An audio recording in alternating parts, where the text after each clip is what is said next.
Hey guys, welcome back. In this video, we're going to be talking about effects. Now, effects are just little things that you can put into your beat that really bring it to life. So I'm going to show you guys a couple popular effects that people like to use. The first one I'm going to show you is ambience, and this is one of the easiest to apply. Ambience is just small little soundscapes that you put in the back of your song. This is a great way to fill up your song if it sounds a bit too empty, and it can also help maintain a certain mood or vibe within your song. So I have this drum loop right here.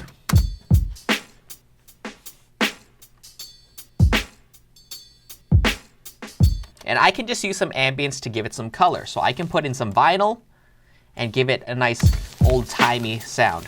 Almost like it's an old record or something. You definitely don't want it too loud, so make sure you turn it down so that it's just a bit noticeable, like something in the background. So that was vinyl. Maybe we try a gramophone. And, you know, kind of same aesthetic, but it's a different sound. Something like this, where it's a really high frequency ambience, this might work well too. It's also really good for just layering it on top of a sample. So here's a sample I have. And to add to the mood of it, we can add a really live soundscape. So rain, or a street ambience, or a beach ambience. So let's try a couple of these out. Would I really hear something on a beach? Not really, because, you know, I associate beach with summer vibes. Something like rain might sound really good, because rain is inherently kind of sad and moody, and it's a really dark sample. Maybe just street ambience, kind of like a little cityscape. I think I like this one the best. And this could be something we use while the sample's playing by itself, but maybe when the drums come in later, we get rid of that ambience, so it's not too muddy. Then it's a lot cleaner once the sample and the drums coming together. I really like to record my ambiences on an external mic like this. And there's a website I use called freesound.org, and they have a ton of ambiences there as well. In terms of what ambience you're picking, it's pretty much up to your imagination. You know, if the sample is dark, maybe we'll add some thunder. If the sample is really light and happy, maybe we'll add some bird noises. It's completely up to you. The next thing we're gonna go over are risers, crashes, and swells. And this is mainly used to add energy into your arrangement. So a crash is pretty much a crash cymbal.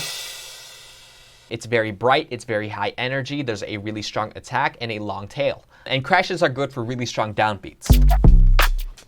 So, there's a strong downbeat right here, we can just line this up. Definitely a bit too loud. Just kind of want to get the sparkle of it. Yeah, it doesn't sound good if you kind of syncopate it, because it's just such a long, sustained note that it kind of ruins the rhythm. So the next effects is the riser. And a riser is pretty much a sound that gets gradually louder, louder, louder, and then cuts off completely. And you can see it in the waveform. There's nothing at the beginning, then slowly goes up, and then cuts off completely, no tail or anything. And a great place to put the riser is right before a strong downbeat. So if the crash is on the strong downbeat like that, we're going to line up the riser right on the other side of it, so it ends right as that downbeat hits. Once again, we don't want it too loud. What I like to do with risers is time stretches so it's on an even beat. So you can see right now it's kind of off the grid. So I'm going to stretch it and probably going to put it right at the beginning of this beat here. And I just have to make sure the pitch is still maintained there. If there's a lot of drums going on, it might be high energy enough already. So I like to really use it during little pauses. Let's create a quick pause. I'm going to cut it there. Let's have it so that only the kick and the 808 are playing. And maybe we stretch it so that it starts right there at that line. There we go.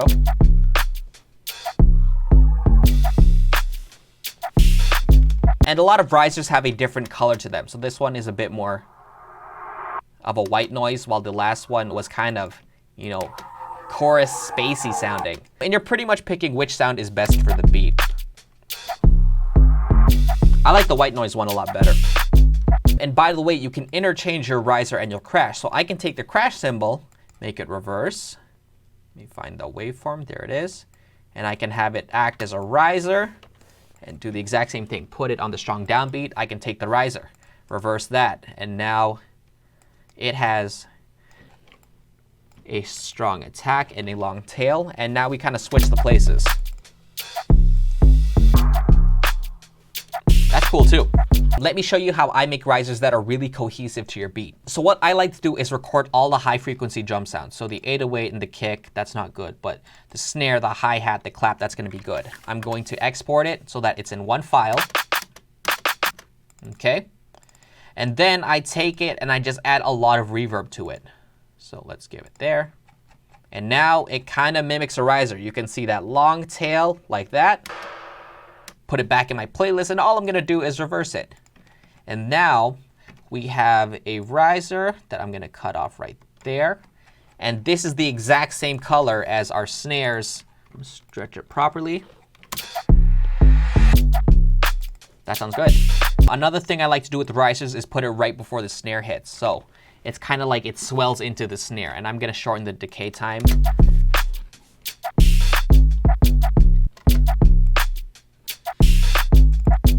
So this might be a fun color. I definitely don't want to do it that often, so maybe I duplicate it and put it, on the fourth one every single time.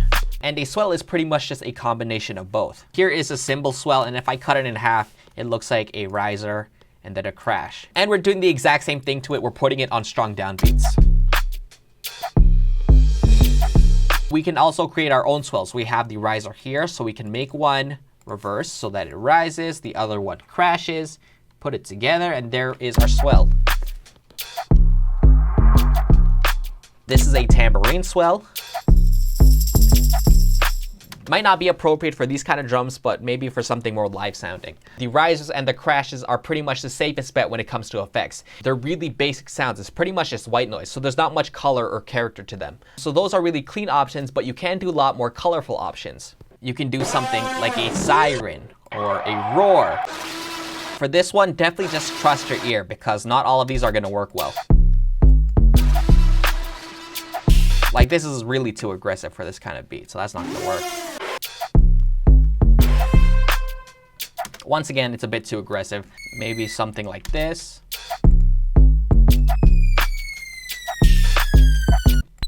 That might be fun. Vocals might be a good option. Maybe this one. So for these, you pretty much have endless possibilities in terms of the color and the length and the pitch. And when you have that many options, you won't know what sounds good until you hear it. So this takes a lot of experimenting and trial and error, but once you find the right one, it's gonna bring so much to your beat.